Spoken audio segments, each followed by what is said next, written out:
Absolutely, unequivocally not. Here's what the Browns have a ton of. Young players on cheap deals. 9 of their 22 starters, projected starters, are on their rookie contracts. They also have a ton of cap space, literally the most of any team in football. Here's what they don't have enough of. Established veteran players, and here's what they have a scarcity of. Established star veteran players. You don't trade one of the few guys that fit that qualifier that you have for what? For what possible reason?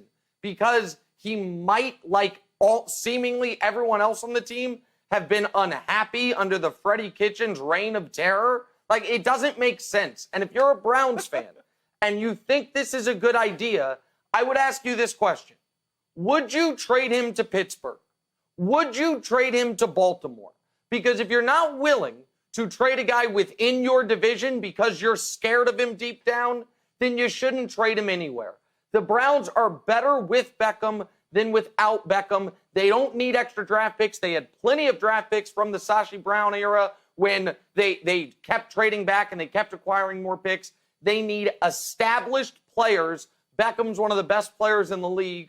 Wildes, there's no reason for them to trade Odell Beckham Jr.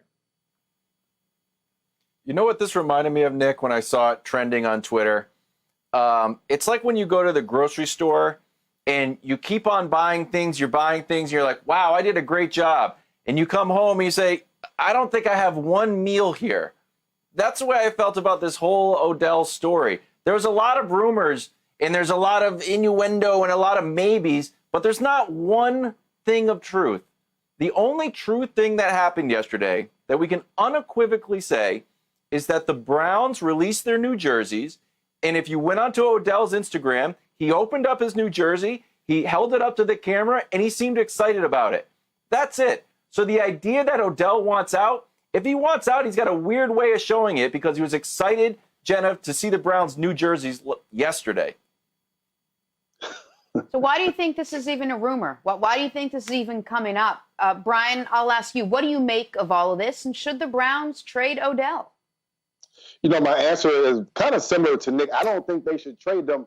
However, you have to think about unless you can get 2 first-round picks, unless you can get some type of haul that you didn't think that you were expecting to get, which was more than what they gave up to get them, which was a first and a third and some players. To me, you never want to trade a guy that is a true difference maker, a guy that makes your running game better. Nick Chubb had over 1,400 yards, almost 1,500 yards because of sometimes defenses are now playing to stop Odell Beckham Jr. Also, you have other situations that you help your quarterback. Having Odell Beckham Jr. on your football team helps your team. It doesn't hurt it. And so why would you want to get rid of them? Now, here's the other part. When you look at the final 8 teams in the playoffs this past season, the Ravens, Packers, Texans, Chiefs, Vikings, 49ers, Seahawks, and Titans, none of those teams had 2 receivers that had over 1,000 yards, which the Browns did. They had Jarvis Landry, over 1,000 yards, Odell Beckham Jr. So if you're trying to make an argument against, actually for the Browns trading them, you can say, well, none of the teams that are winning actually need 2 receivers over 1,000 yards. But if you're trying to make an argument for keeping Odell Beckham Jr., you're saying, listen, you're talking about talent. And finding this type of elite talent in the NFL is very hard to do. Why would you ever want to get rid of it if you have it on your football team? Odell is coming off the worst 2-year stretch of his career. In these 2 years, he's been so bad, he has 102 fewer receiving yards than Amari Cooper. These 2 years got Amari Cooper $100 million. Twice in Odell Beckham Jr.'s career, he has had league average quarterback play. His first 2 years. Those 2 years, he averaged 100 yards and a touchdown per game. 2,700 yards, 25 touchdowns in the first 25 games of his career. Every year since then, he has had abysmal quarterback play. Now, I know what some people will say is Odell creates some of this noise himself, that Odell is his own worst enemy, and I understand that. Odell Beckham Jr. has, over the last few years, been caught in bed in a compromising photo that was shared on the internet. He's been arrested. He's had a PED suspension. He's beefed with media on Twitter. Oh, I'm sorry. I'm talking about Julian Edelman, someone who has none of these topics surrounding him because he's not interesting. So this is about Odell being fascinating more than it is Odell being a problem and the reason that the Giants quarterbacked by what was left of Eli Manning or the Browns coached by whatever the hell Freddie Kitchens was doing didn't make the playoffs the last few years, Wildes. Okay. The fact that like throw it to Wildes, like throw Julian Edelman under the bus and throw it to Wildes, terrible decision. Let's not act. I don't want to. No, I'm going to be pro. I'm going to be pro Odell. Brian, I want to take it to something you said about how Odell could actually open up the running game. We know that Stefanski loves to run the ball. He ran the ball like the third most times percentage-wise with the Vikings last year. So do you think that Odell is actually key to Stefanski's plan when it comes to running the ball?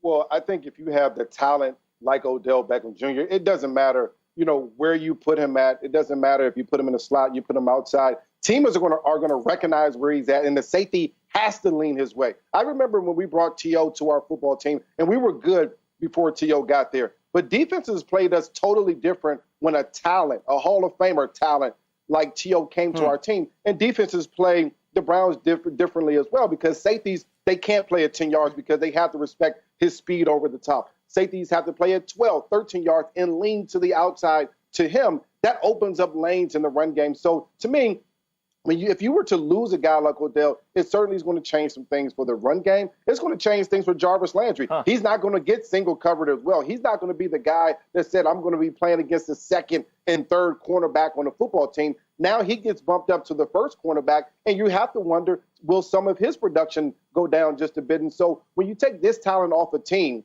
things certainly change for a football team. I'm not sure that they're going to be changing for the better. And to a point that we talked about earlier, I don't think Odell Beckham Jr. has done anything to say or deserve the fact that he should be in these trade rumors. To me, he's been a model citizen there in Cleveland, except for small infractions. Uniform infractions mean nothing to me. But for a guy to go out and get over 70 catches, over 1,000 yards on a season where he had basically a sports hernia from the day one, didn't complain about it, didn't even mention it. To me, that tells me that you're a professional, that you're going to go out there and help our football team. That's the type of guy that I want on my team. To me, he's a guy that can help me win, not a guy that's going to hurt our team from winning.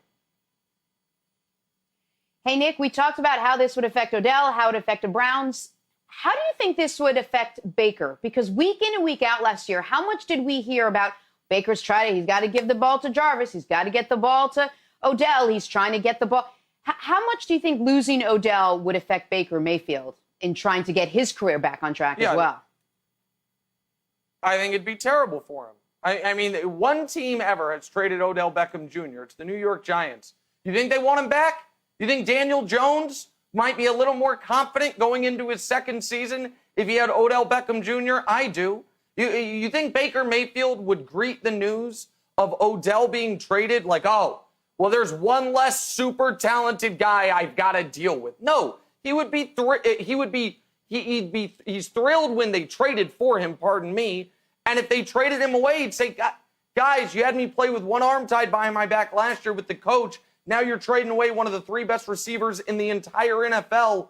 Why? For what possible reason? And I take Brian's point from earlier that there weren't a lot of the high-achieving teams last year with 2,000-yard receivers. I understand that. But you look at the last teams remaining, what the majority of them had was at least one stud pass catcher. The Chiefs had Hill and Kelsey. The Niners have Kittle. The Packers have Devontae Adams. You can continue going down the list. The Seahawks, it seemed like by the end of the year, Tyler Lockett and DK Metcalf.